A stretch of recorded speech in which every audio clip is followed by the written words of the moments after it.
abordando el tema en sí, que es manejo integral de la mujer embarazada en tiempos de COVID. Bueno, mucho se ha dicho, pero en realidad muy poco se sabe a ciencia cierta con todo lo que es relacionado con el COVID y más en relación a lo que es el embarazo.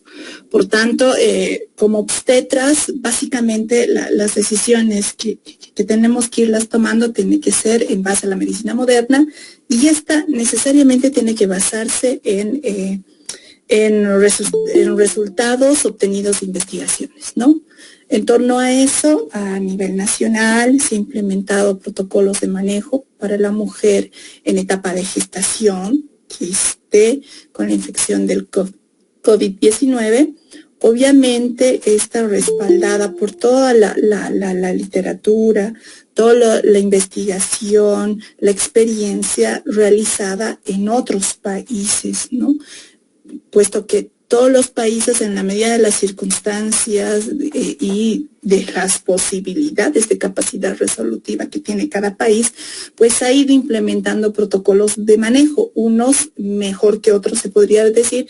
Sin embargo, la base está exactamente en esta consolidación de información y de experiencias que se ha tenido a nivel mundial.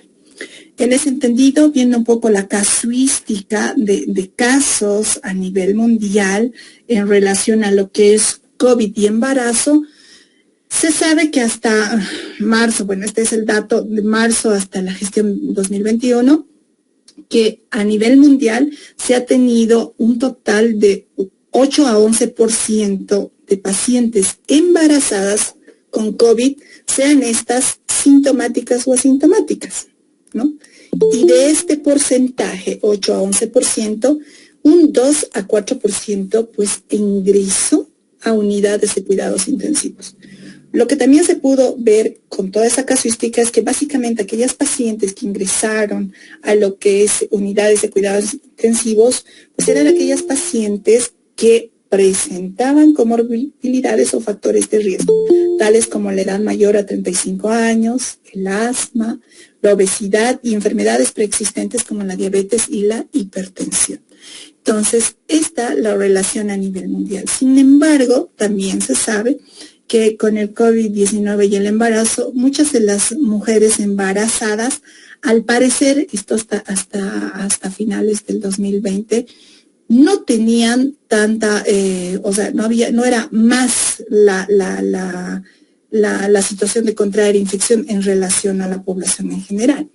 Lo que sí se podría decir es que hay una particularidad dotada por el embarazo y los cambios fisiológicos que estas van a ir experimentando, que es la susceptibilidad que esta mujer gestante va a tener a las respuestas de las infecciones, sobre todo de tipo virales.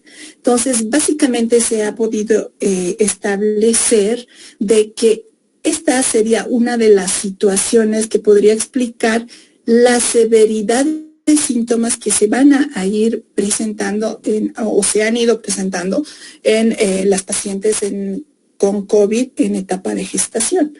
Otra particularidad que se ha podido observar es, por ejemplo, que se tiene mayor repercusión entre el segundo y sobre todo el tercer trimestre de embarazo en torno a la infección de COVID durante la etapa gestacional, ¿no?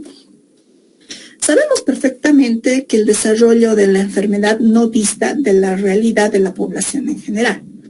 Todos sabemos que hay un periodo de incubación promedio de 5 días, desarrollo de síntomas en el 98% de los casos, en promedio hasta el décimo primer día, y básicamente algunas después del 14º día en una mínima posibilidad de los casos, ¿no? Poder continuar con el proceso infeccioso.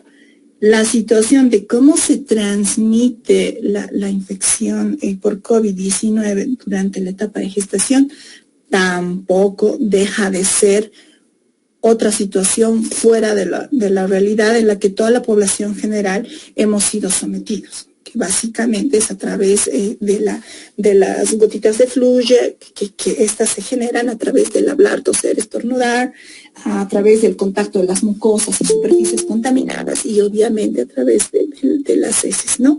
Entonces, también ya sabemos y se ha ido evidenciando que hay maneras de ir evitando esta situación de contagio o de transmisión de la infección, en este caso particular, el caso de la mujer gestante. Entonces, no es nada más que ir haciendo el uso del cubrebocas o el barbijo, lavado de manos, desinfección de superficies y demás, ¿no? La sintomatología.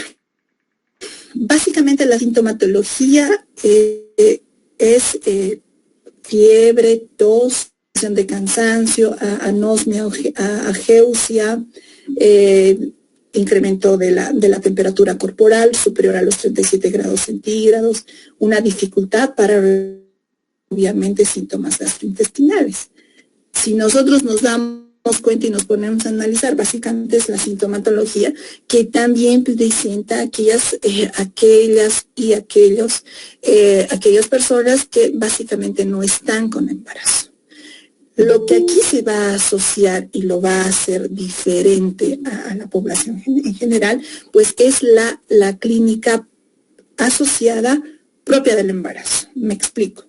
Hay pacientes que podrían manifestar sintomatología COVID y al mismo tiempo tener una asociación con una infección urinaria, con una amenaza de aborto, con una amenaza de parto pretérmino, obviamente las urgencias obstétricas tales como la preeclampsia, la hemorragia y los procesos sépticos, ¿no? Entonces, básicamente ese es el plus extra de manejo que se deberá realizar a la paciente en etapa de gestación que probablemente esté cursando además patología COVID. Entonces, la historia natural de la enfermedad, todos la conocemos, básicamente esta tiene etapas que van a ir evolucionando, obviamente, en torno a lo que es la sintomatología y la regresión o progresión de la enfermedad en las diferentes fases o etapas de la historia natural del COVID. Entonces, cuando nosotros nos encontramos ante pacientes sospechosas de COVID, y siendo muy exagerados, todas las pacientes las vemos como sospechosas de COVID hasta no demostrar lo contrario, pues básicamente el objetivo en el control prenatal está establecido en lineamientos y o recomendaciones que nosotros como personal de salud tenemos que irlo tomando en cuenta. Entre esos está el evaluar el estado de salud de la madre y el feto, ¿no? Entonces, acá la diferencia de enfermar con COVID, por ejemplo, en etapa de gestación, donde la preocupación no solo es la persona como tal, sino hay un segundo ser humano que básicamente podría ser afectado. Entonces, por eso es muy importante al momento de evaluar a la mujer en etapa gestante, evaluar al binomio, tanto madre como niño.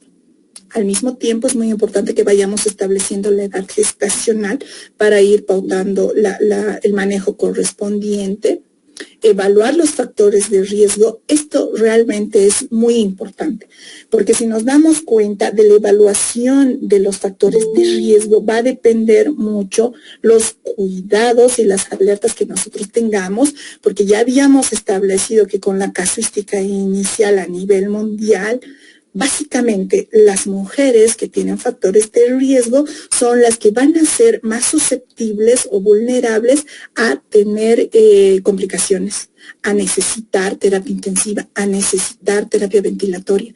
Entonces, básicamente, este punto número 3 es trascendental que nosotros podamos establecer como algo prioritario e importante y irlo tomando muy en cuenta. Otra situación que hay que ir viendo es de planificar los controles prenatales. Bueno, sabemos perfectamente que en el primer control prenatal tenemos que ir estableciendo el uso del ácido fólico, solicitar los exámenes complementarios y obviamente ser más perspicaces con la búsqueda de sintomatología y o datos epidemiológicos, porque no olvidemos que hay un cierto porcentaje de las mujeres gestantes que, al igual que la población, puede ser asintomática. Entonces, podemos simplemente estar buscando la sintomatología y no tomándole alerta a que la paciente nos pueda mencionar que en la casa hay un familiar o el esposo o qué sé yo que está con COVID. Entonces es muy importante por eso durante el control prenatal tomar en cuenta ambas situaciones, que nos mencionen alguna sintomatología o que nos establezcan algún contacto epidemiológico importante.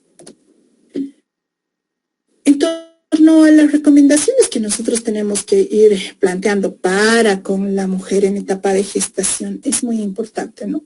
Puesto que si hay mujeres embarazadas que estas se van a encontrar asintomáticas o básicamente no son ni siquiera sospechosas de infección por COVID, la atención prenatal podríamos pautarlas de manera rutinaria.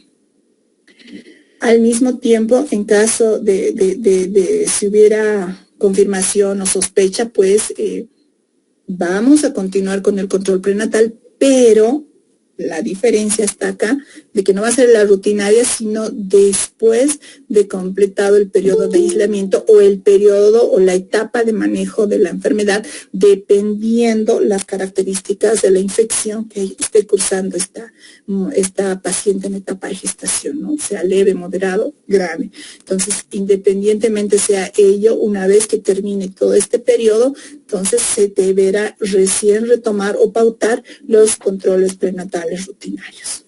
Al mismo tiempo, toda mujer embarazada con infección por COVID, sea esta confirmada o no, tiene que recibir información y asesoramiento de los cuidados que ésta tiene que ir implementando en su domicilio, en su lugar de aislamiento, y al mismo tiempo ser muy perspicaces, insistentes, se podría decir, con la alimentación segura para con la mamá, si es que estuviera todavía en etapa de gestación o en etapa de lactancia, ¿no? Si estuviera en etapa de lactancia, pues ya ahí para ir evitando también la transmisión o el contagio al recién nacido o al neonatito, entonces ir pautando todas las medidas apropiadas de prevención para evitar la transmisión del COVID. Y obviamente todas estas recomendaciones pues son a nivel mundial, que están solventadas de manera científica, ¿no? Esta sí es un extracto de lo que es, cuál es el manejo que nosotros tenemos que considerar o cuáles son los pacientes esos que tenemos que sospechar de COVID. Está establecido en los protocolos de manejo nacionales, donde básicamente a la paciente nos la enfoca en tres maneras. Una paciente con enfermedad respiratoria aguda, cuya sintomatología podría presentar fiebre, tos, fatiga, cansancio, disnea o dificultad respiratoria, y al mismo tiempo pueda tener una historia de viaje o tener un antecedente epidemiológico durante los últimos 14 días.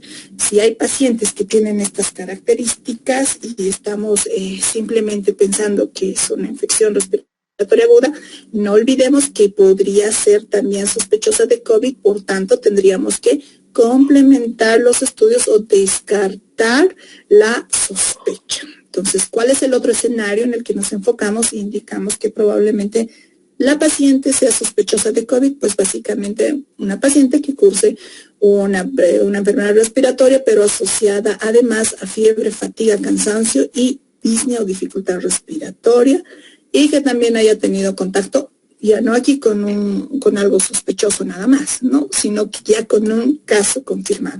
De igual manera se tiene que hacer la pesquisa. Y bueno, el último escenario en el que nosotros tenemos que ser perspicaces para ir catalogando como sospechosas a las pacientes es básicamente pacientes que con infección respiratoria aguda grave, que requieran hospitalización, y obviamente estas tengan fiebre, tos, disnea, dificultad respiratoria, y además esta no tenga explicación, no tenga antecedente epidemiológico, pero no tenga ninguna explicación clínica de por qué la paciente está en esa situación.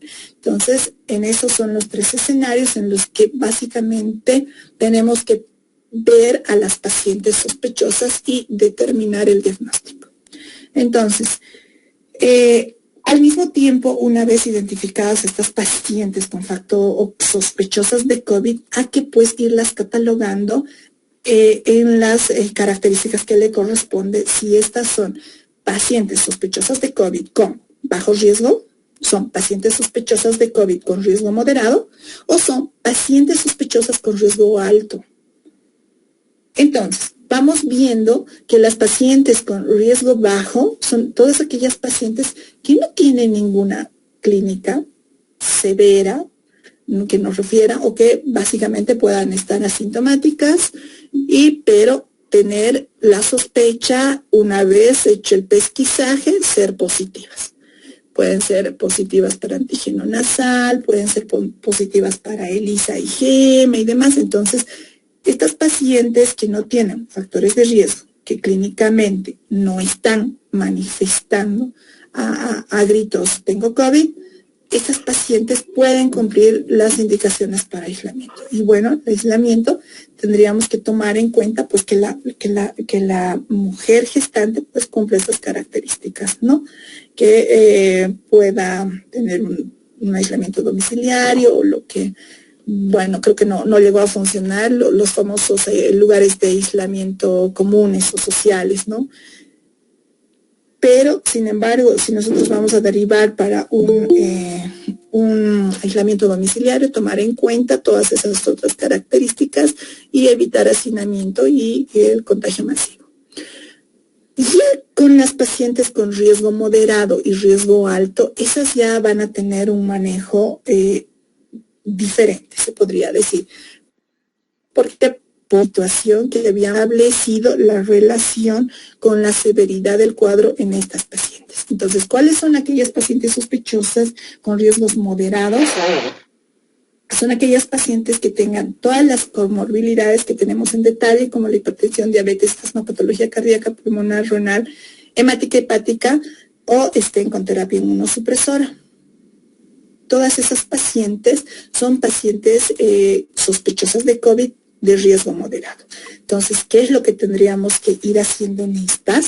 En estas pacientes el manejo tendría que ser internación en salas de aislamiento de tipo hospitalarios y hacer un monitoreo y una vigilancia del control binomio madre-niño, del binomio, que sea tan reiterativa, y obviamente ir viendo la patología de base que tiene, es estable, inestable, y obviamente implementando el tratamiento que corresponde dependiendo la patología o la comorbilidad que tenga, ¿no? Y obviamente los patrones de seguimiento laboratoriales y todo lo demás también tendrá que estar relacionado en torno a esa comorbilidad. Ya en las pacientes sospechosas de COVID, sospechosas o confirmadas de COVID, con riesgo alto, que son todas aquellas con alteración del QI-SOFA, una presión arterial sistólica menor a 90, respiratoria mayor a 25 y el estado de conciencia pues alterado, que además tengan dificultad para respirar, dolor torácico, signos de deshidratación, estas necesariamente tendrán que ser manejadas en hospitales COVID. Obviamente ya que probablemente se requiera terapia intensiva, intermedia y demás, ¿no? Entonces, esos son los escenarios en los que nosotros tendremos que ir estableciendo a las pacientes para poder direccionar el manejo de las mismas. Este cuadrito me parece súper interesante. ¿Por qué? Porque nos ayuda a entender mejor los factores de riesgo de mortalidad materna con el COVID, de todos los casos que se ha ido viendo a nivel mundial, donde se ha podido evaluar el riesgo relativo que ciertas comorbilidades van a presentar, más posibilidad de complicación severa en la mujer gestante con COVID que otras. El caso, por ejemplo, de la diabetes preexistente, una paciente diabética embarazada y asociada a COVID, pues va a tener un riesgo mayor, superior a poder complicarse de manera severa, incluso tener mayor riesgo de mortalidad, 3 veces más que el resto de la población. Lo mismo la obesidad, 2, otro que le sigue en mayor riesgo relativo, pues es la hipertensión crónica. Y la enfermedad pulmonar obstructiva. Básicamente esas son las 3 comorbilidades o 3 patologías preexistentes que están más fuertemente asociadas, se podría decir, con mortalidad materna y COVID-19.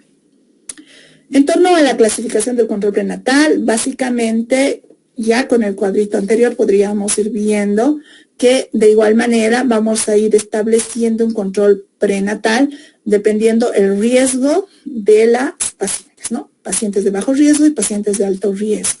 Entonces, en todas aquellas pacientes que tienen bajo riesgo, entonces lo ideal es tratar de prevenirles el contagio, irles pautando educación, educación e información en todo lo que son las medidas de bioseguridad para evitar el contagio y obviamente la sintomatología de alarma, ¿no? Entonces, en el caso de las pacientes con alto riesgo, el seguimiento dependerá de la patología asociada que tienen.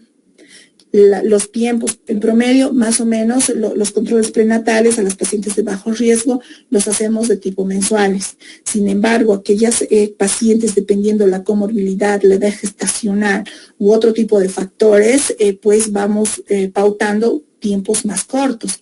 Entonces, en ese sentido, se tendría que ir también plasmando en esta situación cuando se vengan las situaciones nuevamente de rebrotes y demás o de incremento de casos, pues irlas manejando como rutinariamente lo hacemos, pero obviamente estableciendo mejores pautas de bioseguridad, tanto para la paciente como para el personal de salud, ¿no?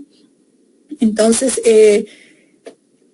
las pacientes de bajo riesgo son todas aquellas gestantes que podríamos ir haciendo un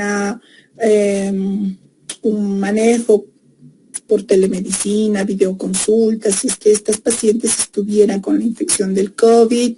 Al mismo tiempo, el hecho de que la paciente pues tenga infección por COVID no quiere decir que en estas pacientes no tengamos que pautar o realizar los controles prenatales y obviamente los exámenes complementarios de rutina que son indispensables, tanto para la mujer en etapa de gestación COVID o no COVID. Entonces, no olvidar que es muy importante hacer el tamizaje entre las 11 y las 16.3 semanas con ultrasonido, no solo para hacer screening de cromosomopatía, sino también para ir evaluando la predicción de preeclampsia, establecer los exámenes complementarios de y demás, y obviamente no olvidarnos de la semana 20 y 24, que también son momentos claves para complementar los estudios que nos van a permitir hacer un tamizaje, ya en este caso metabólico, en el caso de la diabetes, por ejemplo, ¿no? Y obviamente, ¿cuáles son los síntomas de alarma que nosotros tenemos que ir difundiendo o introduciendo como información para con las pacientes? Pues es fiebre, tos, dificultad para respirar, cefalea. Creo que toda esa sintomatología pues la conocemos en torno a lo que es el COVID. Y al mismo tiempo hay que ir incidiendo que no solo la sintomatología COVID de alarma, sino también hay signos de sintomatología propia del embarazo, que es la actividad uterina, el sangrado genital, pérdida de líquido y obviamente la sintomatología urinaria, que es el proceso infeccioso más frecuente en las pacientes en etapa de gestación. Entonces, es muy importante que nosotros vayamos viendo las pautas de signos de alarma y de acuerdo a los niveles de atención de las pacientes en etapa de gestación, si estas se encuentran en aislamiento domiciliario o no, y obviamente irles pautando, por ejemplo, en el caso de las pacientes con aislamiento domiciliario, irles pautando que tiene que haber un manejo simplemente sintomático, bastante hidratación, buen descanso, alimentación nutritiva ideal que pueda coadyuvar y mejorar la parte de respuesta inmunitaria para la paciente, ¿no? Y obviamente ir recomendando la sintomatología respiratoria y propia del embarazo. Y obviamente en el caso de nuestro sistema de salud, los manejos a primer nivel de atención, pues tenemos lo que son los niveles de atención de acuerdo a lo que habíamos establecido y ir viendo, ¿no? Si son pacientes manejadas en primer nivel de atención, y puedo hacer el manejo porque son casos leves, puedo hacer manejo domiciliario y demás, lo hago. Pero si no, entonces hago la referencia a un centro hospitalario o centro de atención en salud que tenga una mejor capacidad resolutiva a la mía y pueda manejar la paciente internada o finalmente referir a los centros COVID, ¿no?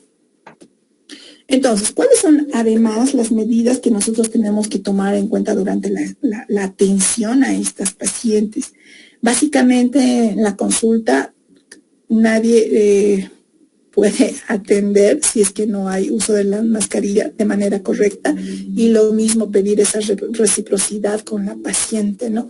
Que la paciente pues acuda a hacer educación con nuestra población y acuda al hospital con su mascarilla facial o su barbijo quirúrgico, ¿no? Y yo creo que la población, la experiencia de todos los presentes no me va a dejar mentir. Yo creo que hemos mejorado bastante en ese aspecto, puesto que inicialmente habían pacientes que acudían a la consulta con sus mascarillitas de tela y demás. Sin embargo, también, bueno, era de entender por la situación de los costos y demás de los insumos, ¿no?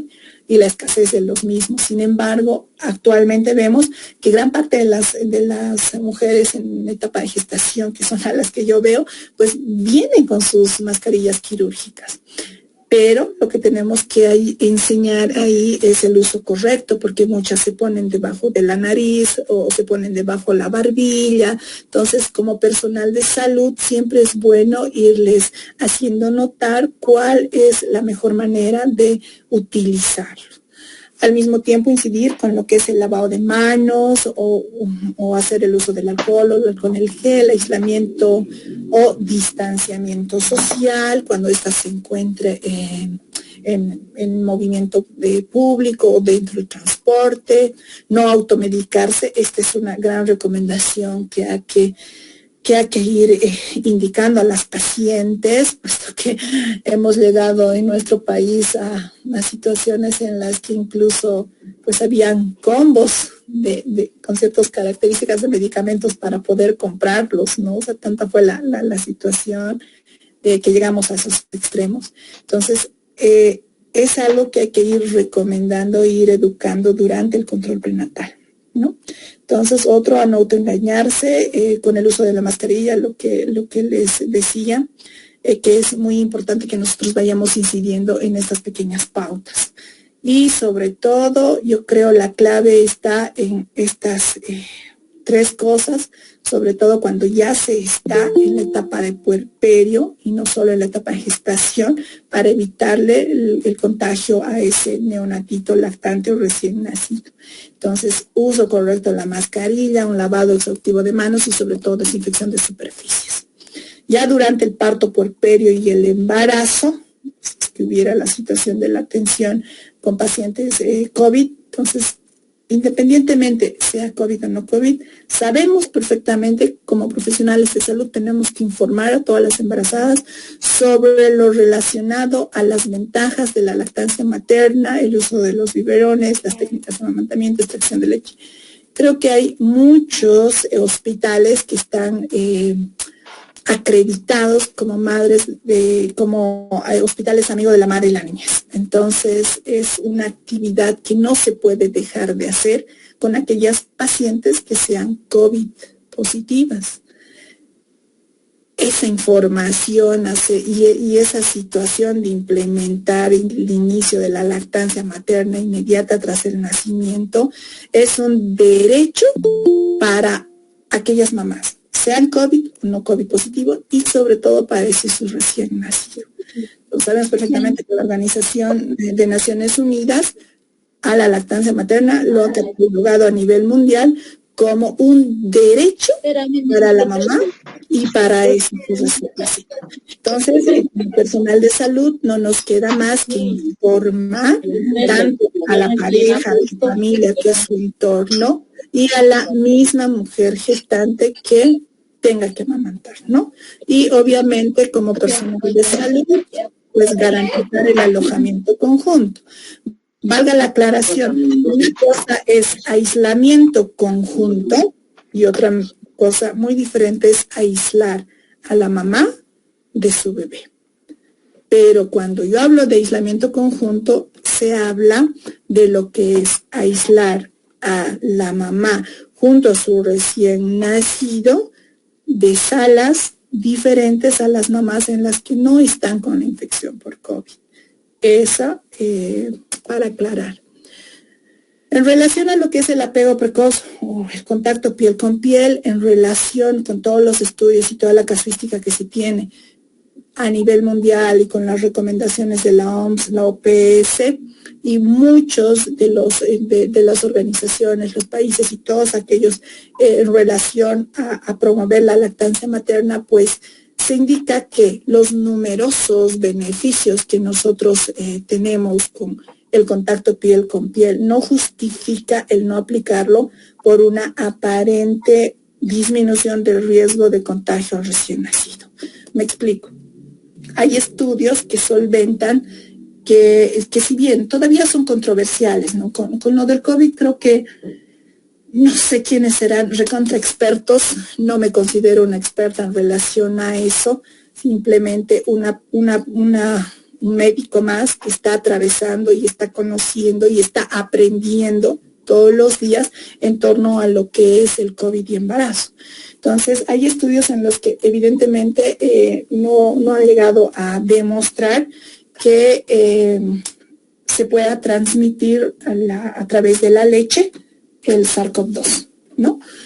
Sin embargo, hay algunos otros, muy pocos, que todavía no están indicando que sí podría haber una situación relacionada con la transmisión vertical a través de la placenta. Pero, como les indico, todavía no está del todo estructurado, todavía hay controversias en algunas situaciones, pero sin embargo, con relación a la lactancia materna y la recomendación que se tiene a nivel mundial es que después del parto se tenga que nomás de manera inmediata cumplir con lo que es el contacto piel con piel, porque ya me había adelantado en indicar que son numerosos los beneficios que nosotros vamos a contar con el realizar el apego precoz, tanto para el recién nacido como para la mamá. Entonces, no podemos estar estableciendo ciertas pautas de aparentes disminución de riesgos de transmisión, si básicamente ya hemos ido viendo, si no son con numerosos estudios, pero con gran parte de los estudios que solventan que no hay ninguna asociación de transmisión de la infección de COVID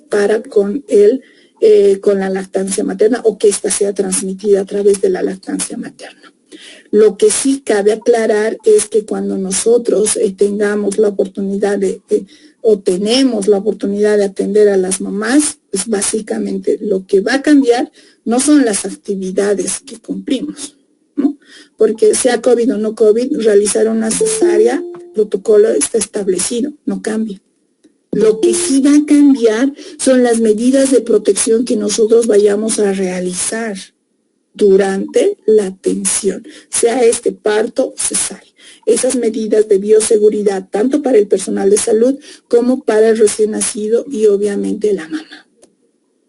Vuelvo a incidir, perdón que sea tan reiterativa con esto, pero creo que son las prácticas clave que nos ayuda a disminuir la situación de riesgo para con el bebé, para con el recién nacido, con el lactante.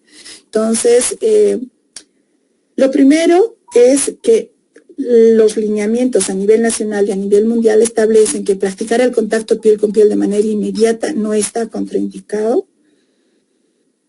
En el caso de las pacientes con COVID-19 estamos hablando, el inicio del amamantamiento durante la primera hora de manera precoz e inmediata tampoco está contraindicado y tampoco está contraindicado el hacer un alojamiento conjunto. Lo que sí, ya les he dicho, podemos hacer un aislamiento conjunto, llevar a otra salita a la mamá COVID positivo con su recién nacido y obviamente ahí tomar las medidas de bioseguridad sin interrumpir la lactancia materna, porque el hecho de interrumpir lactancia materna aumenta los riesgos para los bebés.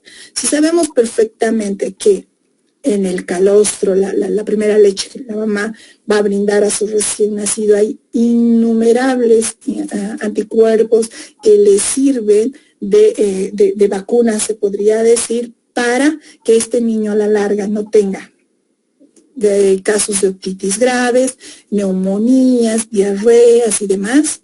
No podemos interrumpir esa situación o no podemos someterle a esos riesgos a ese bebé. Por tanto, lo que tenemos que motivar a las mamás pues es a que ellas puedan cumplir el lavado de manos, uso de mascarillas, limpiar y desinfectar superficies y obviamente cubrirse la boca o la nariz cuando estas se encuentran con sintomatología como la tos, ¿no? Me parece un cuadrito, un resumen. Perdón, creo que no se nota muy bien las letritas, pero me parece todo el resumen en sí de lo que es el embarazo, parto, puerperio y la lactancia durante el COVID.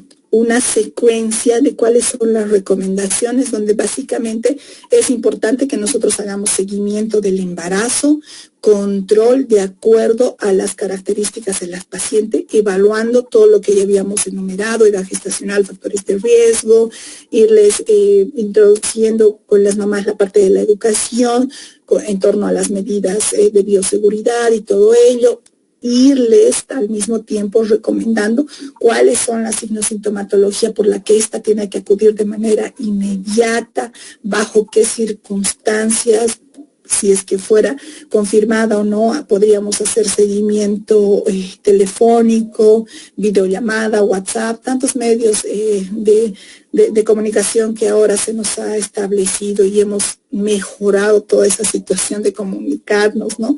Como lo estamos haciendo ahora. En la etapa de nacimiento, la hospitalización es muy importante que nosotros vayamos acompañando. Una cosa es muy importante en torno a las pacientes con COVID.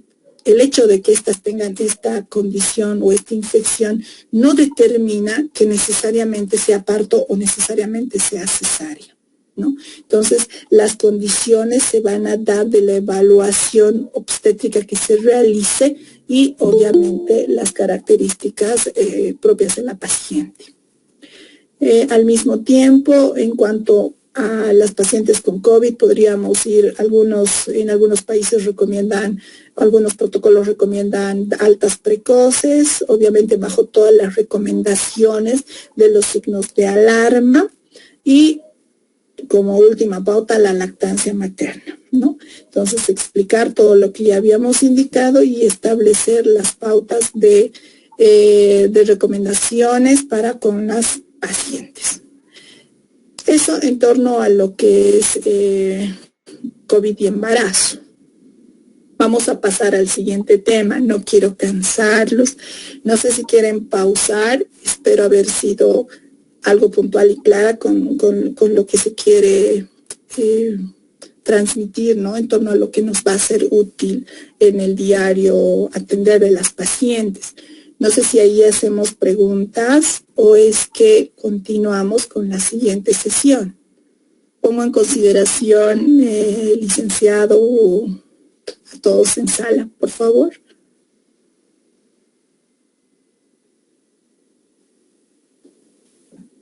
Hola, creo que estoy sola. No, doctor, ¿qué tal? ¿Todo bien? Podemos continuar con la siguiente sesión entonces, porque hasta ahí es una de las sesiones. ¿Sí?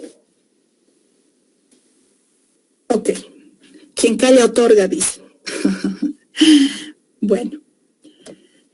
Entonces vamos a ir abordando el caso en sí, lo que es hemorragia obstétrica. Básicamente la hemorragia obstétrica es grave hasta que no vayamos a resolver, identificar y controlar el cuadro. Hay una estadística, esta es extractada de Williams, donde básicamente establece a modo de definir cuándo se trata de una hemorragia obstétrica o no. Entonces, básicamente hay cantidades y promedios normales, se podrían decir, y promedios que nos tendrían que, de pérdida sanguínea, pérdida hemática durante el parto y la cesárea, que nos tendrían que alertar para ir viendo que esa paciente no se encuentra con una pérdida normal sanguínea. Entonces, vamos viendo que según este estudio, en el parto vaginal normal, la pérdida hemática tendría que ser menor a los 500 ml.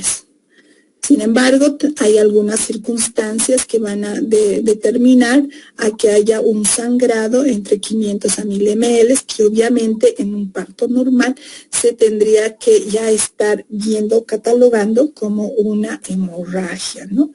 Y otras circunstancias durante el mismo parto con pérdidas superiores aún, que obviamente nos van a determinar un cuadro más severo, ya en este caso un shock hipovolémico tipo hemorrágico durante o en el posparto.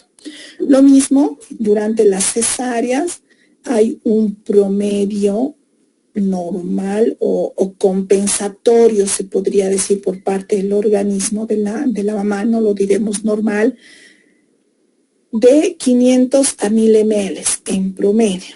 Y ya cuando estos valores sobrepasan, entonces tendríamos que considerar que básicamente nos encontramos frente a un cuadro de hemorragia obstétrica.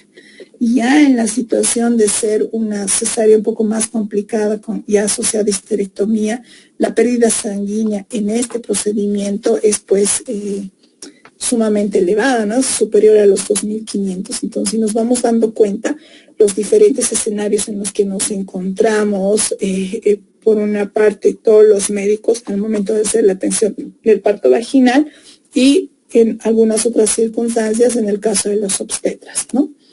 Entonces, en promedio, las causas de hemorragias obstétricas tenemos como primera causa la atonía uterina, seguida por retención placentaria, seguida por lo que son las alteraciones o los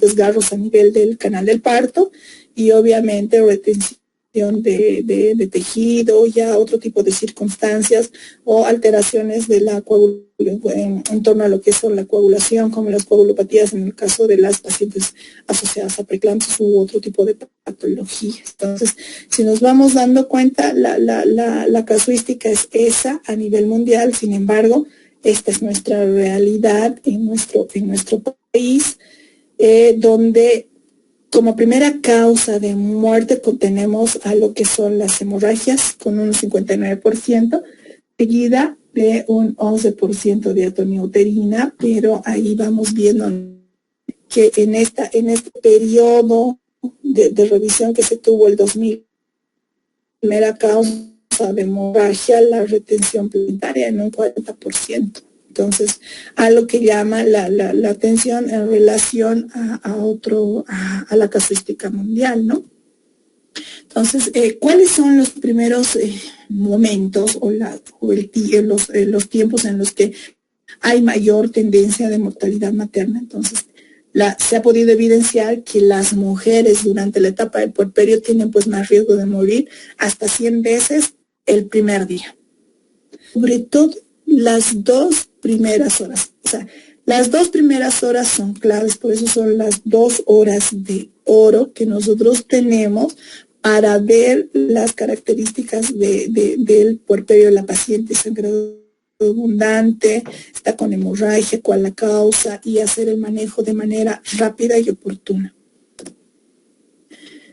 Este es un pequeño estudio que se hizo entre el 2009 donde se pudo evidenciar la situación de cuáles son los errores y los comparativos que ocurren, ¿no? Al momento de manejar la segunda, donde vamos viendo que hay situaciones en las que hay un inadecuado manejo inicial, que van a determinar un 16%, que han determinado en ese estudio un 16% de mortalidad, problemas en el reconocimiento del diagnóstico. Gran parte del personal de salud no sabemos reconocer si estamos frente o no a una hemorragia posparto, un manejo incorrecto, manejo incorrecto y al mismo tiempo un diagnóstico incorrecto. O sea, si yo no diagnostico bien, pues no voy a manejar tampoco bien. Entonces, nos vamos dando cuenta, son esas pequeñas situaciones que han determinado quizá la mortalidad en muchas de las mamás que se ha podido atender. Y al mismo tiempo, estas todavía llaman mucho más la atención porque hacemos una incorrecta resucitación, hacemos una prolongada monitorización de paciente con hemorragia, diagnosticamos, manejamos, pero no monitorizamos, o sea, monitorizamos, creo que está con hemorragia o no, y la pensamos mucho tiempo y no tomamos acción. Entonces, esas pacientes, por ejemplo, igual, tienen un incremento mayor de mortalidad si como personal de salud no vamos a tomar las conductas de manera adecuada. Otra situación que se ha visto que es responsable también de mayor mortalidad es la inadecuada monitorización. Se resuelve bien el caso, bueno, es una paciente que me sangró demasiado en el posparto inmediato, manejé, la estabilicé, una hipotonía uterina, controlé, más me olvidé de seguirle a la paciente con su hoja crítica, con su sonda Foley, con el control de cada 15 minutos, masaje uterino y todo lo demás. Resolví todo bien, pero no hice lo que correspondía a ver si lo que yo he resuelto es sostenido o no. Entonces, también esos pequeños detalles, esas pequeñas situaciones que a veces por la sobrecarga de actividades que se tienen en los hospitales, obviamente dependiendo las características del hospital o incluso también por desconocimiento de los protocolos y demás, pues no realizamos esos seguimientos y también determinan mortalidad materna. Por eso la FLASO, la OPS, la OMS, pues sugieren un proyecto estandarizado para la reducción de muerte materna obstétrica. Entonces, donde básicamente esta tiene 3 pilares fundamentales, donde el primer pilar establece un manejo inicial a través de un kit de emergencia, que todo el personal de salud tenga protocolos de manejo, esté familiarizado con estos y los conozca bien y la otra pauta es realizar un manejo activo del tercer periodo de trabajo de parto. El otro pilar, que es la referencia, consiste en, si yo me encuentro frente a una paciente con hemorragia obstétrica, diagnostico la hemorragia obstétrica, resulta que es un acretismo placentario y pues me encuentro en unos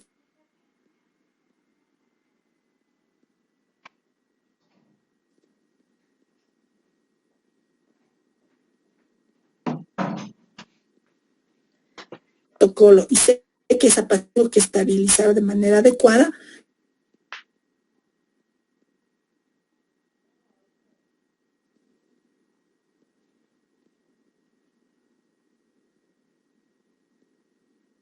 los valores hemostáticos, implementando esas pequeñas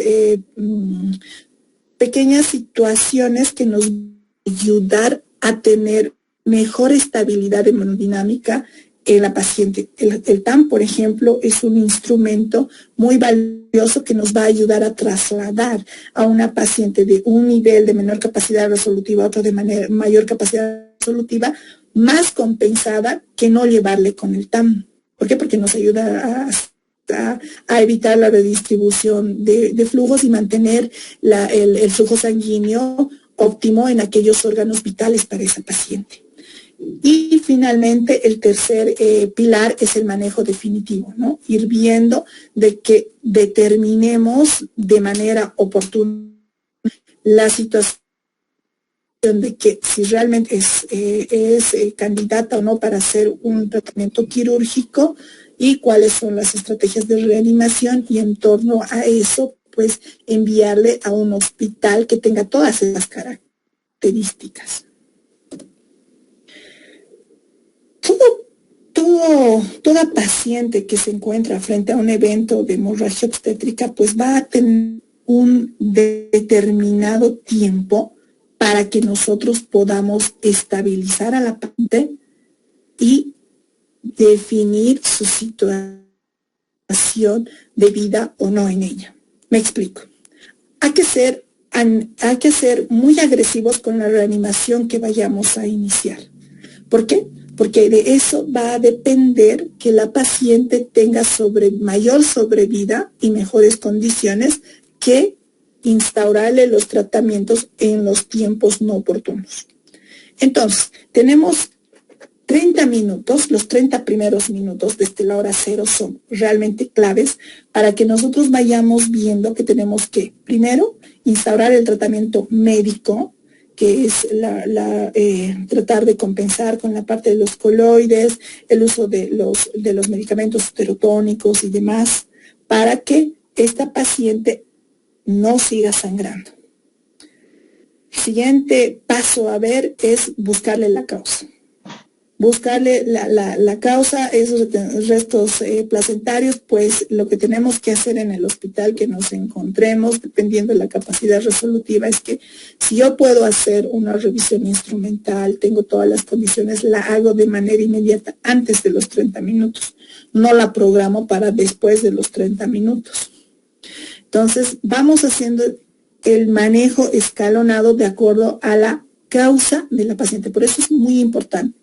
Habíamos empezado la sesión con que la hemorragia obstétrica es grave hasta que no la controlemos o no la manejemos. Y para controlarla y manejarla, lo primero que tenemos que hacer es buscarle la causa. Entonces, no olvidar que hay una situación escalonada de probables causas dependiendo al orden de frecuencia de su presentación, ¿no? Y obviamente revisión, si hay desgarros y demás, tenemos todo esto para implementarlo dentro de los 30 primeros minutos y estabilizar a la paciente y obviamente tratar la causa de su hemorragia.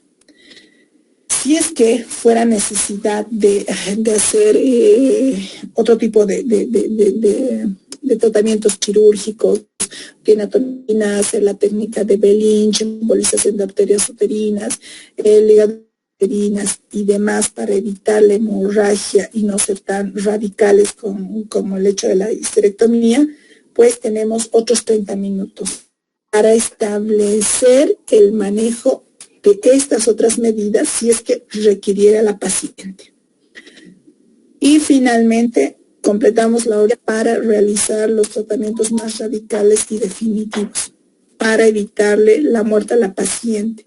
Si no nos movemos en estos tiempos y la pensamos y la repensamos, básicamente la probabilidad de que nuestra paciente vaya a fallecer es alta.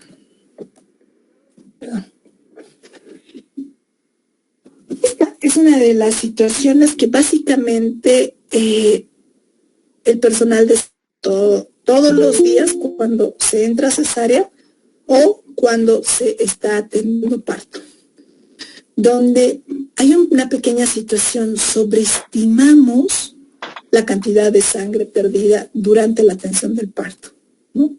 Entonces, hay situaciones en las que básicamente una paciente entra con hemoglobina de 13, parto, revisas el parto, todo bien, no hubo ninguna opción, sangrado normal, escaso, buen seguimiento de las 2 primeras horas de oro, pero sin embargo la paciente aparece con una hemoglobina de 6.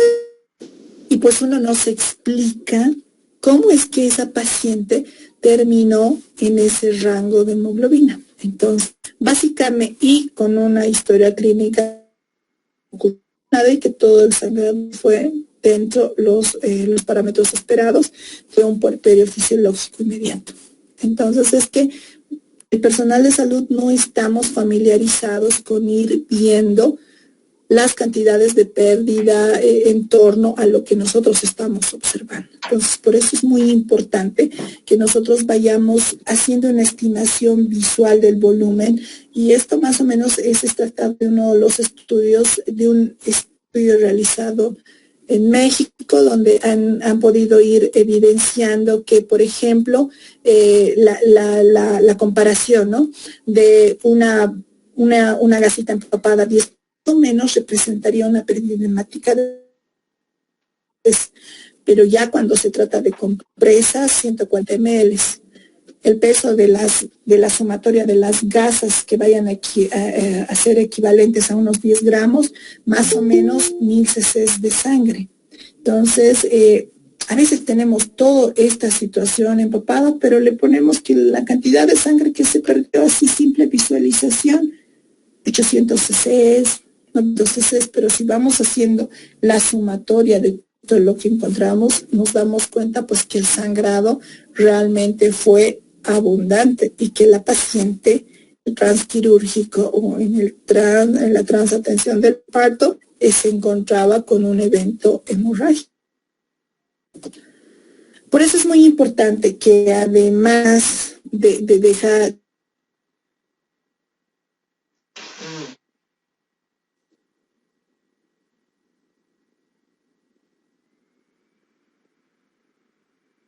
gente se está descompensando. ¿Por qué? Porque está con pérdida hemática. Entonces, vamos viendo que hay este cuadrito, creo que lo departamental en los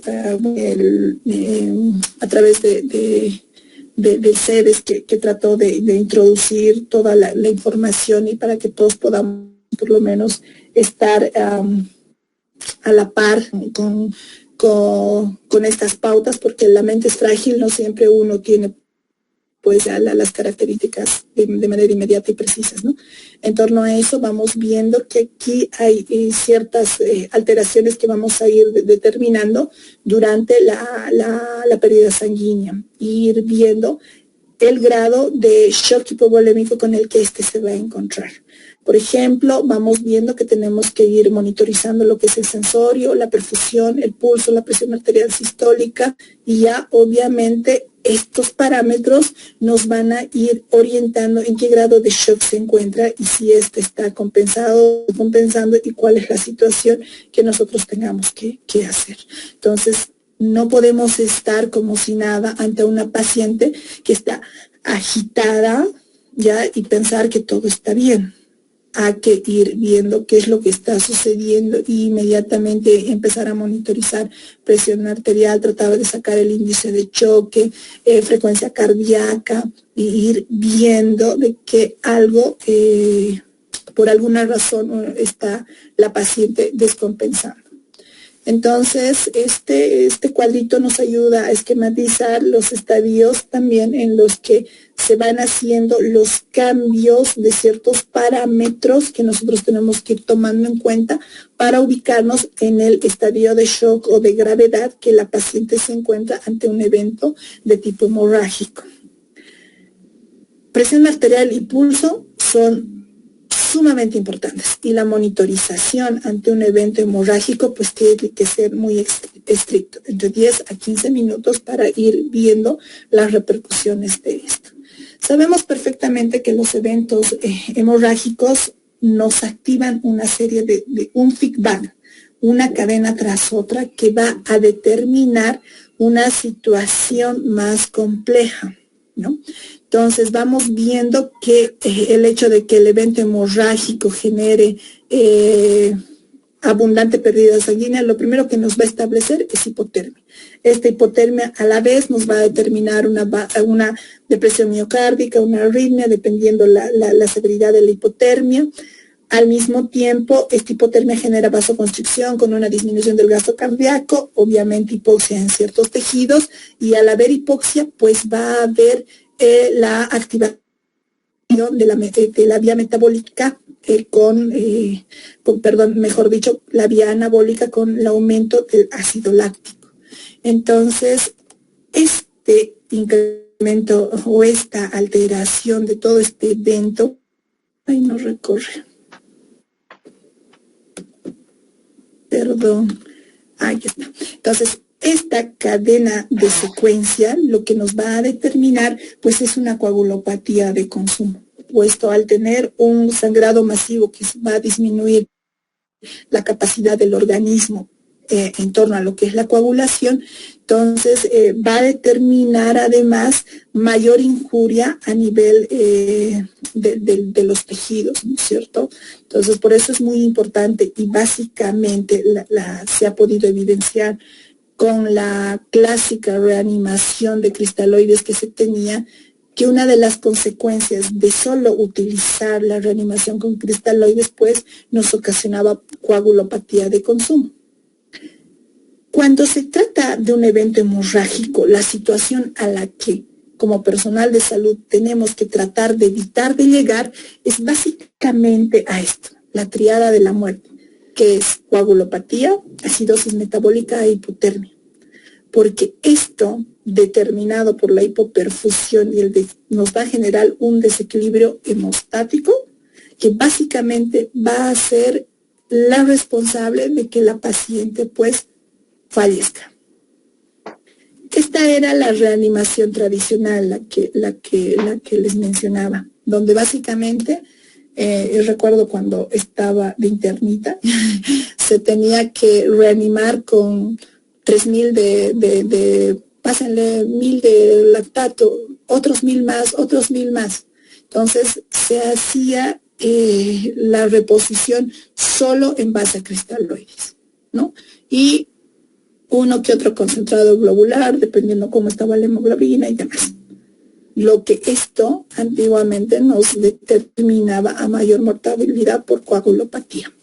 En la actualidad, la reanimación ya no es la reanimación a cargas altas de cristaloides, sino la reanimación hemostática consiste en reponer a esa mujer con ese evento hemorrágico lo que está perdiendo. ¿Y qué es lo que pierde cuando está con el evento hemorrágico?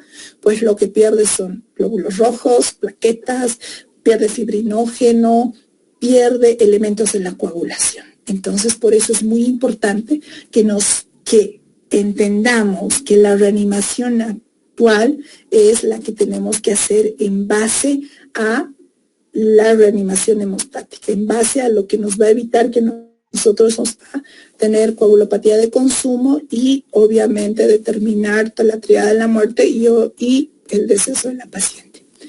Entonces, a nivel nacional se ha implementado el manual de ciclos de mejora continua de la calidad, que tiene un objetivo, y el objetivo básicamente es establecer, ¿no?, las conductas de manera más efectiva, se podría decir, precisas y sistemáticas para que podamos implementarlo como personal de salud que va a asistir a un evento de tipo hemorrágico. Entonces, las causas de la hemorragia postparto son múltiples causas.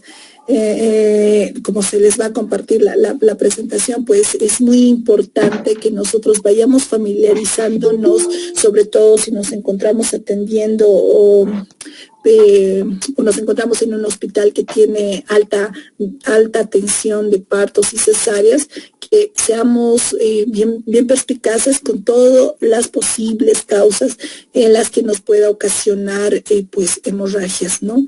Entonces, si bien es muy complicado decir que hay factores predictivos precisos para hemorragia obstétrica, es realmente muy complicado. A veces se tiene al momento de hacer la atención del parto, se está en teoría frente a una paciente que pues aparentemente no tiene factores de riesgo para hemorragia. Sin embargo, tras atender o terminar de atender el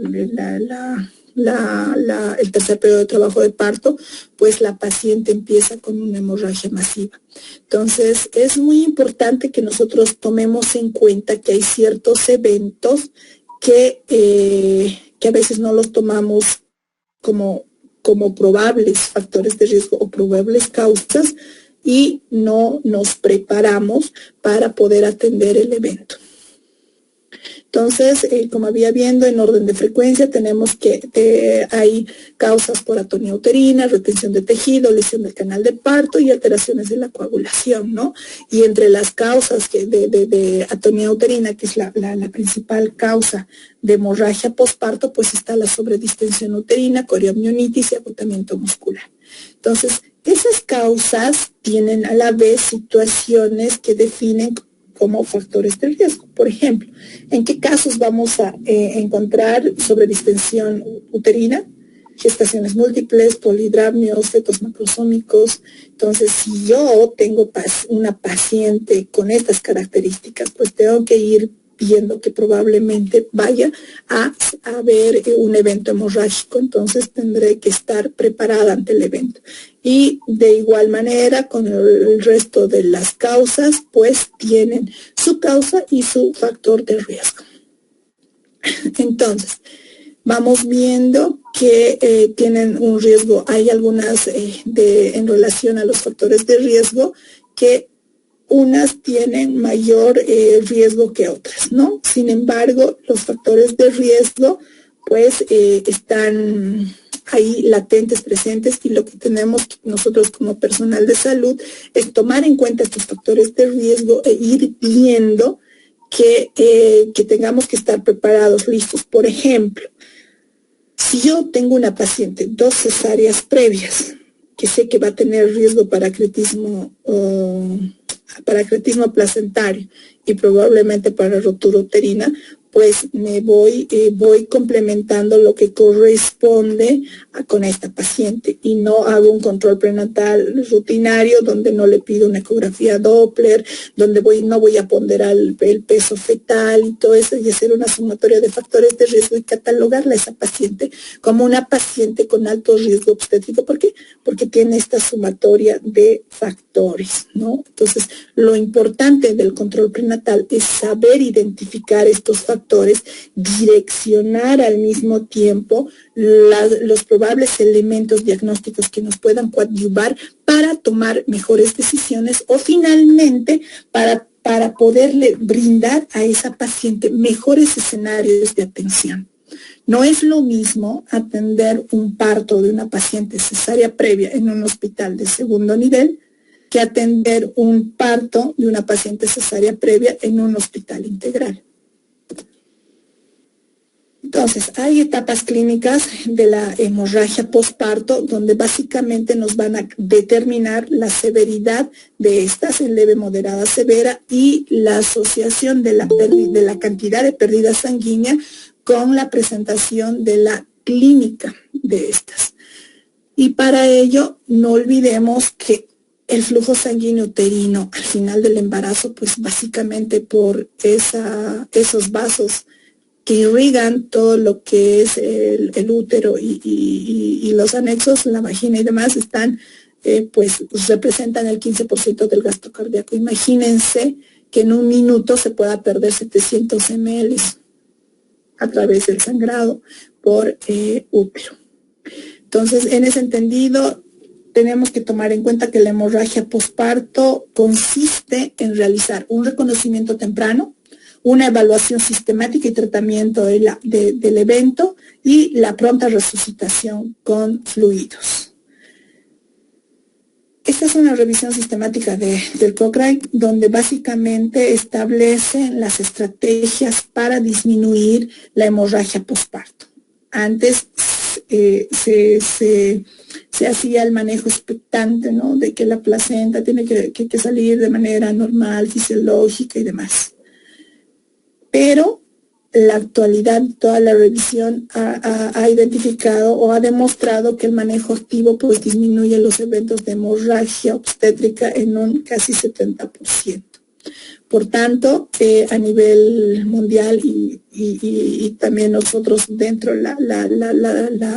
los protocolos y la normativa está establecida que se tenga que implementar el manejo del tercer periodo de trabajo de parto, que consiste en la administración de un útero tónico, en este caso la oxitocina, 10 unidades internacionales intramuscular inmediatamente nazca Según la literatura, bueno, según lo que está establecido, al nacimiento del hombro anterior ya se tendría que estar aplicando, o con la recomendación de que se tenga la seguridad de que se esté atendiendo un parto único y no gemelar. Entonces, si tengo esa certeza, pues al nacimiento del hombro anterior ya debo aplicar las 10 unidades de oxitocina. Al mismo tiempo, hacer un control del alumbramiento a través de la tracción y contratracción, que son maniobras mecánicas que se va a ir implementando para apresurar, se podría decir, o hacerlo un poco más rápido, lo que para evitar el sangrado del útero mientras se espera, de manera efectivizar estas maniobras mecánicas, y posterior a esto hacer un masaje uterino las 2 primeras, ¿no?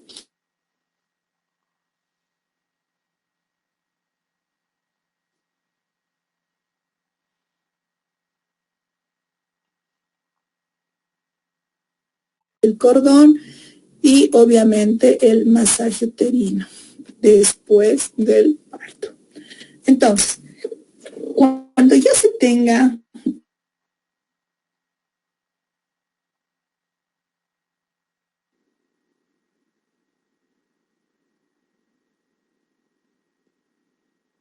de los casos, pues cuál es el manejo que tendríamos que establecer de manera inmediata.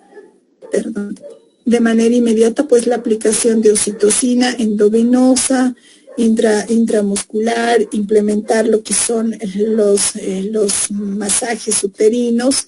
Si no hay respuesta, pues ir haciendo el uso escalonado de los uterotónicos, que sería uso de oxitocina, 20 unidades podríamos implementar en 500 de fisiológico. Si no hay buena respuesta, por eso es que la evolución el monitoreo lo tengo que ir haciendo cada 10 a 15 minutos, tanto de la consistencia del útero como los constantes vitales de la paciente, para ir viendo si ésta se encuentra con mejora o no, y en base a ello ir introduciendo el siguiente uterotónico a ser utilizado, caso del Metergin. Si no hay buena respuesta, puedo hacer uso de la carbetocina, incluso el misoprostol, y ir viéndole, evaluar la necesidad de ver si va a haber, si esta paciente es o no candidata a una transfusión sanguínea, ¿no es cierto? Entonces, básicamente, hacer manejo de la hipotonía uterina consiste en esto, en ir haciendo la reposición el uso de cristaloides para un poquito estabilizar la presión si es que ha habido un sangrado considerable, pero también con la instauración de los medicamentos uterotónicos. Y el manejo de la reposición de líquidos tenemos que hacerlo con mucho cuidado para no sobrecargar y evitar la coagulopatía que habíamos explicado inicialmente.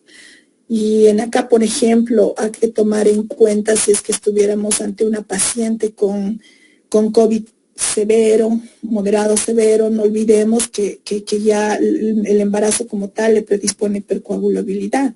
Y los casos que se ha podido observar, por ejemplo, en los pacientes con COVID, casos graves, tienen alteración de la plaqueta, tienen trombocitopenia.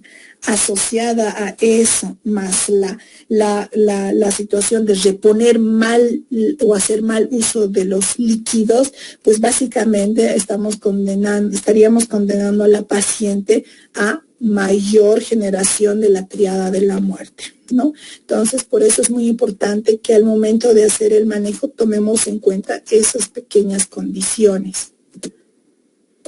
Uy, no quiero avanzar. Creo que se ha cansado, como muchos de ustedes, quizá. Ouch.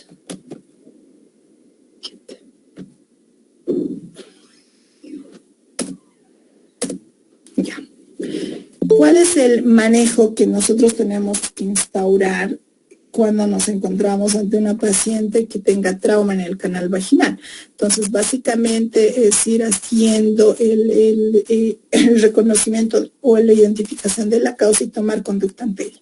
Si me encuentro frente a un desgarro del canal vaginal canal, un desgarro de cérvix obstétrico, pues lo que tengo que hacer es empezar a reparar. Todos tenemos a nuestros servicios Catwood cromado y hay que empezar a realizar la sutura. Si es un desgarro considerable que realmente es probablemente un grado 3, un grado 4. Yo me encuentro en un centro integral, no he tenido la experiencia de realizar ese tipo de suturas. Lo que hago es, no me pongo a reparar lo que no sé y hago un taponamiento vaginal, buen taponamiento vaginal, porque ¿de dónde está sangrando? Del trauma, del lugar de la herida. Y lo que hago es poner un buen taponamiento y le inicio antibiótico profiláctico a la paciente y la refiero, ¿no? Entonces, de eso se trata, hacer manejo integral de las hemorragias de las hemorragias porperales. La otra causa, tejido. Entonces vamos viendo si hay una placenta retenida, pues haré una extracción manual de placenta. Si hay restos, haré una revisión manual o haré una revisión instrumental y lo mismo, ¿no? Tratar de manejar al mismo tiempo con la aplicación de uterotónicos y no simplemente con las medidas de extracción manual o revisión. Y finalmente, bueno, y todavía si hay restos, lo que les decía, hacer la revisión correspondiente y obviamente voy a hacer todo lo que corresponde si es que tengo la capacidad o la competencia para hacerlo. En ocasiones, durante el manejo activo del tercer periodo de trabajo de parto se puede generar tracciones muy bruscas, o la aplicación de la maniobra de Credé que nos va a determinar una inversión uterina. En lo posible tratar de restituir de manera inmediata y empezar a hacer uso de los uterotónicos. Si no tengo esa capacidad de realizar, entonces lo que hay que hacer es inmediatamente estabilizar a la paciente con 2 días y lo más antes posible transferirla a un hospital con mayor capacidad resolutiva. Muchos de nosotros hemos escuchado hablar acerca del código rojo. Entonces, básicamente el código rojo tiene un objetivo principal, que es disminuir a lo mínimo las muertes maternas. ¿Por qué? Porque este código rojo tiene un objetivo fundamental, porque si nosotros vamos viendo, hay protocolos, muchos protocolos que en esencia tienen un objetivo, ¿no? Pero en algunos son más complejos, otros más simples. Entonces, el objetivo de código rojo básicamente es, 1, establecer o unificar diagnósticos y tratamientos en torno al evento, en este caso el evento hemorrágico obstétrico, y sistematizar con un equipo de respuesta rápida, de tal manera que podamos disminuir la morbimortalidad materna y obviamente hacer un manejo más eficiente de la paciente y evitar que llegue a un shock severo, ¿no es cierto?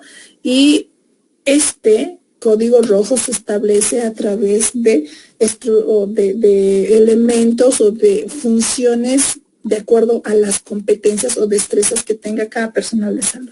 Entonces, cuando nosotros nos encontremos frente a un evento de hemorragia obstétrica durante la atención del parto, lo primero que tenemos que hacer es solicitar ayuda, porque una sola persona o 2 personas no van a lograr estabilizar de manera inmediata, y tomando en cuenta que tenemos como personal de salud tiempos que cumplir para darle mejor probabilidad de salir del evento a la paciente. Entonces tenemos que hacer y tenemos que trabajar en equipo. Ante eso tenemos que movilizar un equipo para emprender una serie de intervenciones simultáneas ya establecidas como equipos de respuesta rápida con el propósito de parar el sangrado. Esa es la premisa de activar un código rojo y de tener en cada centro hospitalario, independientemente su nivel de atención, tener equipos de respuesta rápida en aquellos lugares donde se atienden sobre todo partos.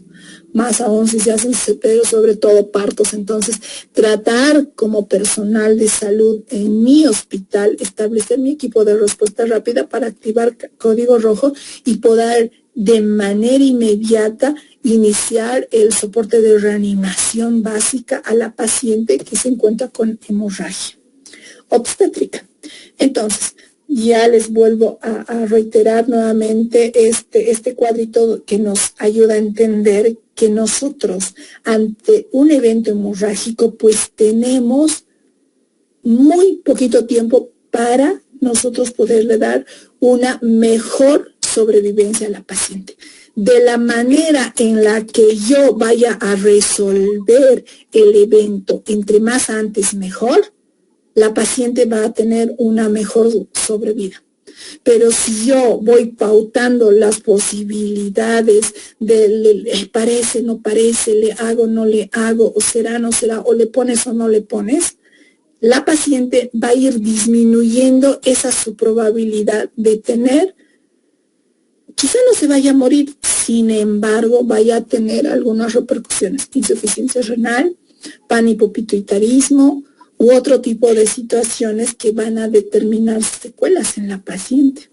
Entonces, por eso es muy importante que nosotros tomemos en cuenta que tenemos minutos precisos para nosotros poder responder y a través de este equipo de respuesta rápida poder establecer una reanimación de manera adecuada en esta hora dorada de la reanimación, a través de un equipo multidisciplinario que obviamente va unos con las competencias que tengan, van a determinar por un lado todos las probables causas del evento hemorrágico, obviamente implementar las medidas de manejo y finalmente otros que van a estabilizar a los pacientes con el manejo de los medicamentos, los bolos endovenosos, pidiendo los elementos que vayan a ser necesarios para darle un mejor escenario a la paciente de poder salir de este evento, ¿no? Entonces, un poco introduciéndonos con lo que es el manejo médico, es los medicamentos uterotónicos de manera escalonada que se van utilizando, las dosis y la frecuencia en la que nosotros podemos ir haciendo uso de estos. Entonces, no olvidemos este cuadrito ni el anterior, donde básicamente si nosotros establecemos diagnóstico y nos manejamos de manera inmediata para darle la estabilización y el manejo de ese evento hemorrágico en el momento cero, la sobrevida de la paciente va a ser al 100%. Pero por minuto que nosotros vayamos demorando en establecer el manejo, el diagnóstico, la capacidad de supervivencia de esta paciente va a ser muy lamentable. Entonces, ante eso, el equipo de código rojo es un equipo de respuesta rápida que básicamente está dispuesta por 4 personas, que estas tienen competencias y tienen funciones bien específicas, donde básicamente hay quien se acomoda a nivel del útero, por lo general el obstetra o el médico que está atendiendo el parto, que tiene que tener las competencias la habilidad de ir reconociendo, identificando las causas y al mismo tiempo las destrezas para ir resolviendo las causas de esta, ¿no?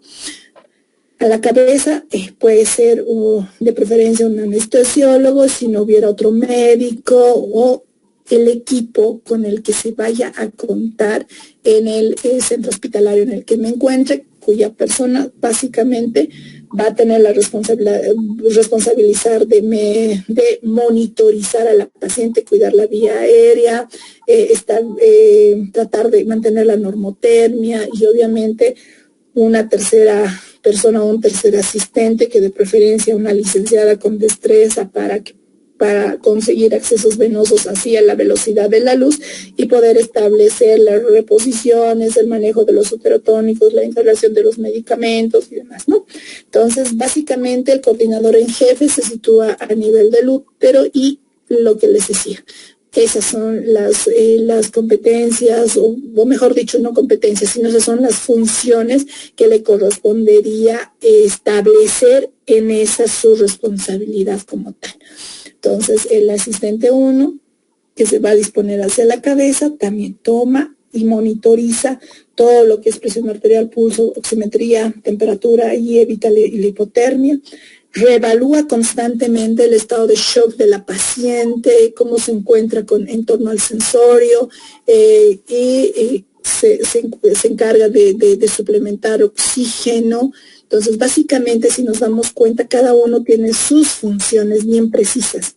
Y lo importante de establecer nuestro equipo de respuesta rápida es que todos conozcamos estas funciones y podamos resolver el evento de manera sistemática, en equipo y efectiva, ¿no?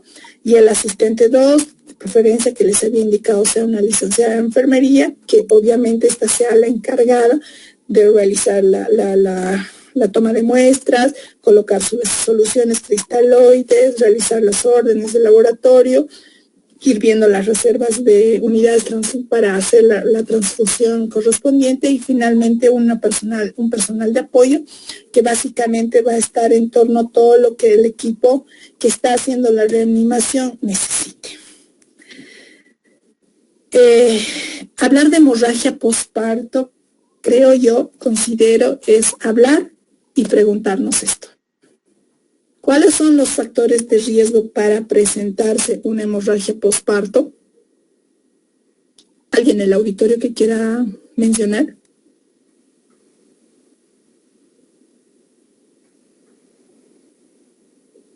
Estamos muy tímidos. Bueno, ya hemos mencionado, básicamente son 4 las causas, y para estas hay 4 causas con factores de riesgo que nosotros tendríamos que ir evaluando ya desde el momento del control prenatal. Al mismo tiempo, hablar de hemorragia, pues es hablar, creo, de qué es el MATEP. No puede haber personal de salud que atienda parto y no sepa qué es el MATEP, no sepa qué medicamentos tiene que utilizar, no sepa cuáles son las maniobras mecánicas que tenga que hacer, en qué momento, cuál es la vía de administración del medicamento. Básicamente, es inadmisible que alguien que atienda el parto no conozcamos ello. Hablar de hemorragia postparto para evitarla y para manejarla también es importante que sepamos qué condiciones de la paciente deben vigilarse en el puerperio inmediato, esté o no esté ante un evento hemorrágico, porque no olvidemos que la paciente en el puerperio inmediato puede complicarse las 2 primeras horas. Entonces, por eso es muy importante que nosotros vayamos viendo que la paciente tiene que estar vigilada y realizando las pautas que habíamos indicado: masaje uterino, hacer control de loquios, hacer control de la presión arterial, el sensorio de la paciente, el pulso. Entonces es muy importante que cuando también estemos y hayamos estabilizado a una paciente de un determinado evento hemorrágico, pues tengamos las mismas características para vigilar. Lo que aquí incrementará en nuestra hoja crítica, pues será además hacer un control de la diuresis horaria, ¿no? Entonces, hablar de hemorragia postparto es hablar del manejo farmacológico escalonado de la hemorragia postparto. Entonces, todos aquellos que atendemos partos estamos en la situación de atender afrontar en cualquier momento un evento hemorrágico, y para ello debemos saber qué fármacos vamos a utilizar en la hemorragia postparto y al mismo tiempo hacer la reposición, ¿no?, con el uso de los cristaloides. Y también es muy importante que nosotros vayamos sabiendo que es código rojo y que nosotros como personal de salud que estamos ante esa situación vulnerable de cualquier momento afrontar un evento hemorrágico obstétrico, tengamos que saber en qué consiste y cómo tenemos que implementarlo. Muchísimas gracias, espero no haberlos cansado, aburrido. No sé qué sigue, Licen. Estimada doctora, muchas gracias. Tenemos dos preguntas en el chat, si puede dar una lectura y responder a Lourdes Velázquez. Claro que sí, yo voy viendo, voy a dejar de... Y también Fanny Viracotti y Silvia León levantaron la mano. Después de que se haga la lectura de las preguntas, las personas que levantaron la mano pueden activar su micrófono y hacer la pregunta directa. Ok, estoy yendo al chat y sí, las dos están con las manos levantadas. Bueno, Lourdes nos dice, buenas noches, actualmente cómo sería el manejo de la hemorragia posparto. Según tenía entendido, el manejo según pérdida sanguínea, cuadro clínico, sí debemos considerar directamente manejar inicio de cristaloides precipitados y plaquetas.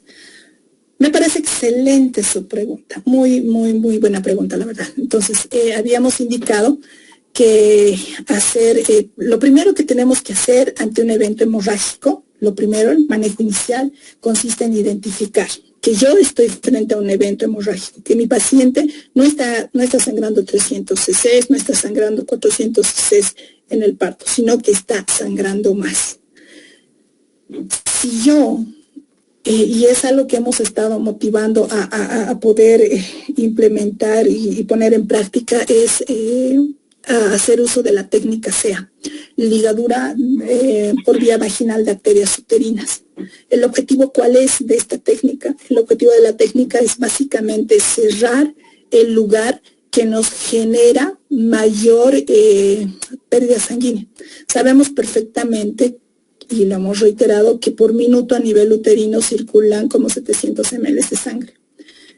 Y sabemos que el 70% de la irrigación a nivel del útero, pues esta proviene de las arterias uterinas. Entonces, lo primero que deberíamos de hacer es tratar de evitar que esa paciente siga sangrando. Y a veces no tengo la certeza o la seguridad de ver cómo voy a ir abordando y si es o no tengo el medicamento de manera inmediata. Entonces, lo que hago es... hacemos ligadura de arterias uterinas, a mí me va a dar tiempo de buscar la causa, de revisar mejor, pero ya va a estar con la ligadura vía vaginal de arterias uterinas, me va a disminuir el sangrado y a mí como personal de salud, queramos o no, cuando vemos sangrado hay algunos de nosotros pues que nos asustamos y los nervios ahí no nos coadyuvan. Entonces, el hecho de que nosotros implementemos esta técnica, pues ayuda básicamente uno a tener mejor control de la situación y me da tiempo, porque esa paciente ya no va a seguir sangrando, me da tiempo a empezar a hacer la reposición. Si yo veo que esa paciente que está con un evento hemorrágico ya está disminuyendo su presión arterial, su sistólica, menor a 90, entonces lo que vamos haciendo es haciendo cargas de reposición con cristaloides. Puedo empezar con cargas de 300 hasta 500. Ojo que la condición para hacer la reposición con cristaloides tiene que ser reposición con cristaloides tibios a 39 grados centígrados. Entonces, esta reposición la empiezo, espero 10 a 15 minutos y controlo la presión. Por eso es importante tener equipos de respuesta rápida que tengamos para poder activar código rojo, de tal manera que en un equipo sincrónico podamos ir evaluando las características, mejora, no mejora, y en base a eso empezar. Como coordinador en jefe, yo tengo la respuesta a que la causa es una hipotonía uterina, entonces empiezo, además de ya haber iniciado con una reposición de unos 300 a 500 cc de cristaloide tibio, lo que empiezo a hacer es implementar el manejo uterotónico medicamentoso y finalmente voy viendo, hay respuesta, no hay respuesta. Mi asistente 1 me dirá, ha mejorado la presión, no ha mejorado la presión, sigue inestable. Por un lado, el coordinador en jefe del equipo de respuesta rápida verá si se hizo o no se hizo un control del evento hemorrágico, si sigue sangrando o no sigue sangrando. Si la paciente está estable, ya no necesito darle más cristaloides, ¿no? Entonces, la dejo hasta ahí.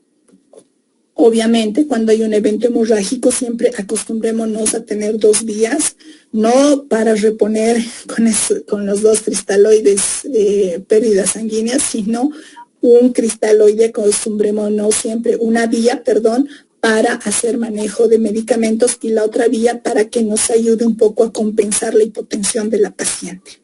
¿Ya? Si yo con esos 300 a 500 cc's de cristaloides logré estabilizar en una presión aceptable, lo dejo ahí, no tengo necesidad de aumentar más nada. Pero si mi paciente sigue inestable y sigue sangrando, lo que veo de manera inmediata es ver su índice de choque. Su índice de choque es mayor a 1, esa paciente es candidata a transfusión sanguínea. Entonces, voy viendo de referirla. Y luego, máximo una reposición recomendable, no sobrecargando de líquidos, podríamos hacer uso hasta 1000 cc's. De manera escalonada, obviamente, ¿no? No de manera, no de golpe como anteriormente hacíamos, no a chorro los 1000, sino hacerlo de manera escalonada de acuerdo a la respuesta de acuerdo a la respuesta del sensorio de la paciente y la estabilización de sus constantes vitales. Pero si al mismo tiempo veo la inestabilidad en la paciente, sigue con sangrado y tengo ese dato del índice de choque mayor a 1, pues esa paciente es candidata para hacer la reposición con concentrados de glóbulos rojos, precipitados, plaquetas y demás, ¿no? No sé si respondió su pregunta. La otra pregunta de Lourdes Velázquez también, ¿cuál sería el volumen? Bueno, creo que ya he aclarado eso también, porque decía cuál sería el volumen máximo que debemos manejar en cuanto a los tiempos para no llegar a una coagulopatía. Entonces creo que ya se les ha aclarado esa situación y todo quedó ya, bueno, para Silvia está claro, dice, ya. Okay. Esas eran las preguntas, Lisen, y no tienes que agradecer, Lourdes, estamos para aclarar, y si está aclarada la respuesta, muchísimas gracias por la pregunta, muy buena la pregunta.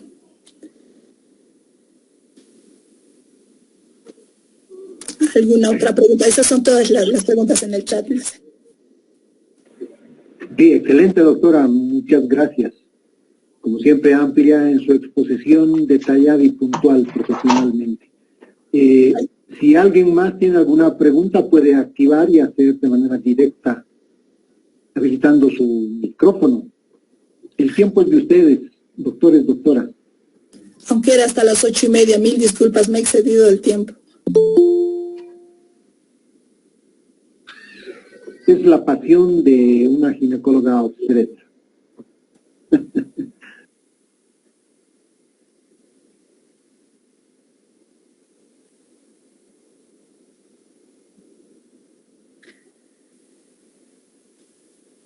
Creo que no hay más preguntas, Lice. Sí, doctora, no existe más preguntas. En todo